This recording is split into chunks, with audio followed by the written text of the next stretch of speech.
Delia was 4 miles from the nearest road when the screaming started, and it took her about a mile to understand that it was not an animal and that it was walking her out.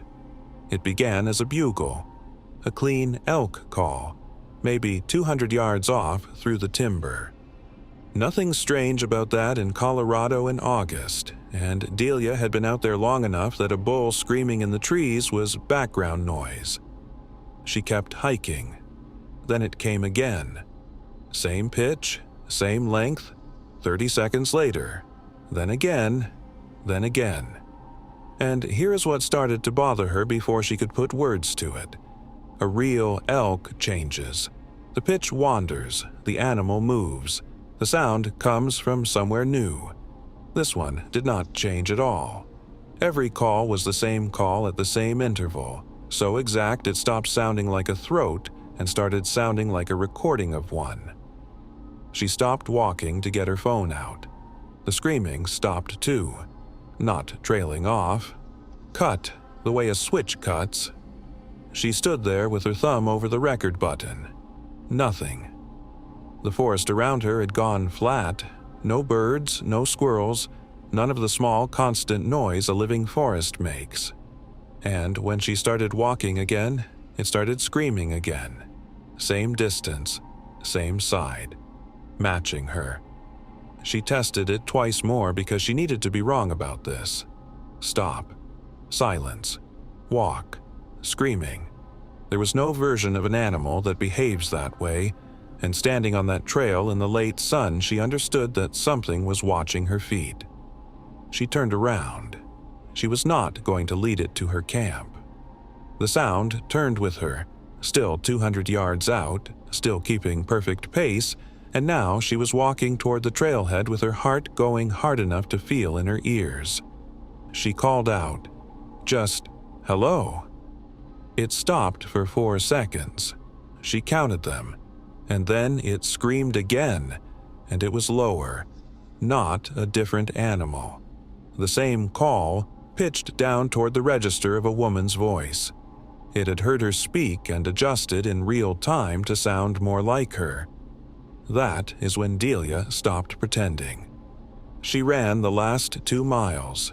The whole way, it ran with her.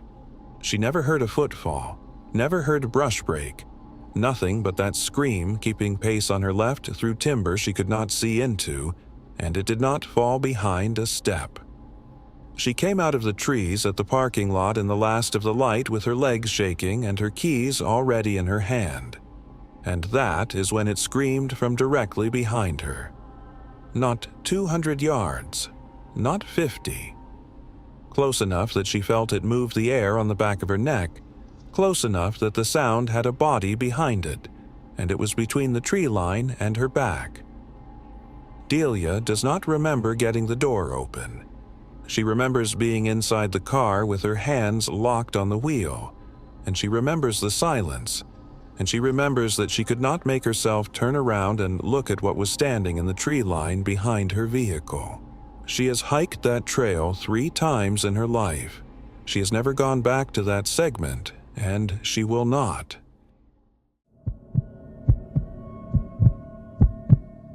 The first thing Emmett said when he told me this was that elk do not scream like that in the Hoh, and the second thing he said was that whatever screamed outside their tent had lungs.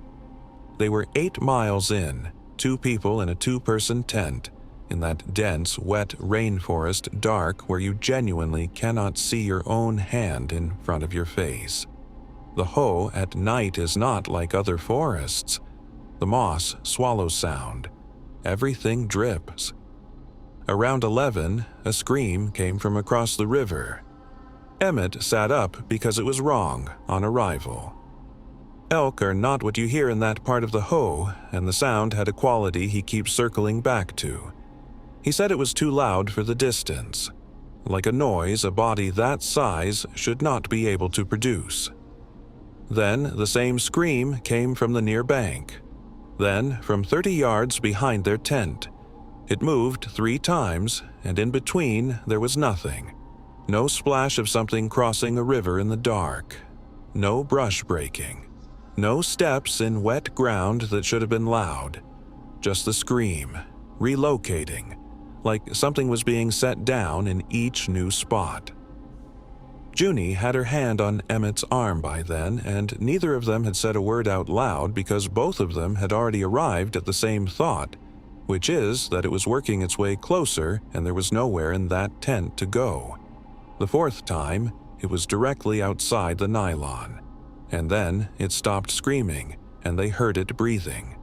Deep, slow, enormous breaths, inches from Junie's head. She was lying on that side. She could feel the fabric move against her shoulder with each one, in and out, and she could smell it through the nylon. Emmett described it as wet ground and something spoiled underneath. Emmett counted, because counting was the only thing left to do. 19 minutes. 19 minutes of two people lying rigid in the dark, listening to something breathe against the wall of their tent. Not circling, not investigating. Standing in one place, patient, for longer than most people can stand still without shifting their weight. He said the worst part was how calm it was. It never got faster. It never got excited. It just breathed, like it had all night and knew they were not going anywhere. At 17 minutes, Junie whispered 4 words. She said, "What do we do?" The breathing stopped instantly. And then, from outside, 3 inches from her face, something whispered back in her exact voice. Her pitch, her inflection, her 4 words returned to her. "What do we do?" Junie screamed, and in that same second the tent wall came in against them. Something pressed on it. Not a swipe, not a claw. Pressure, broad and heavy, pushing the nylon down onto Junie's face and holding it there while she thrashed. Emmett hit it through the fabric with everything he had, and it let go. They went out the far side of that tent into black rainforest with no shoes and ran 8 miles by headlamp without stopping, and behind them, twice, they heard their own voices calling to each other from somewhere in the trees. The tent is still up there. Neither of them went back for it.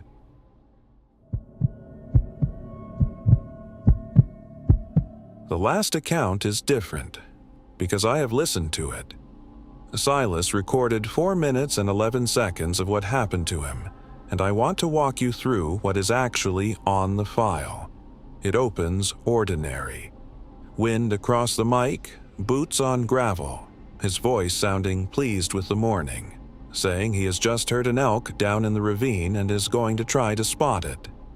He was recording voice memos for his partner, which is the only reason any of this exists.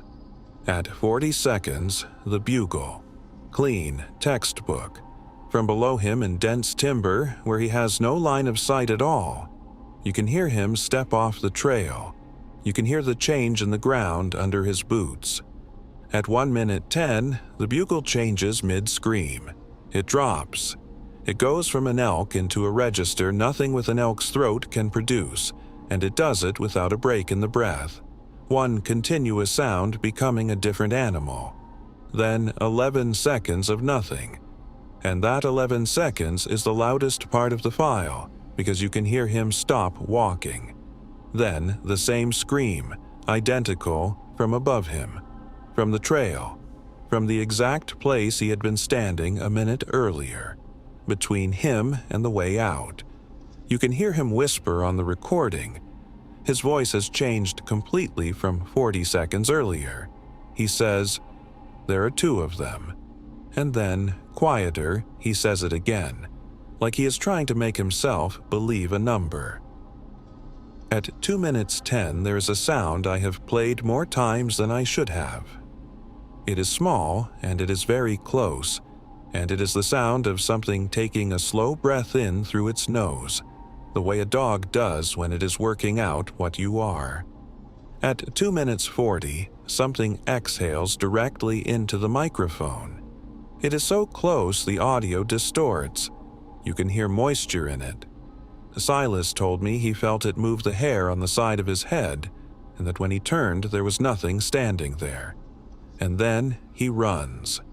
The recording captures 53 seconds of a man sprinting on scree, breathing in ragged bursts, boots sliding, one bad stumble where the phone hit something. And this is the part I cannot get past.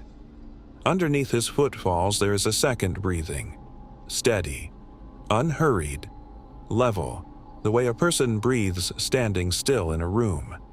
And it stays at exactly the same volume for the entire 53 seconds, while his own footsteps get louder and more desperate and further apart.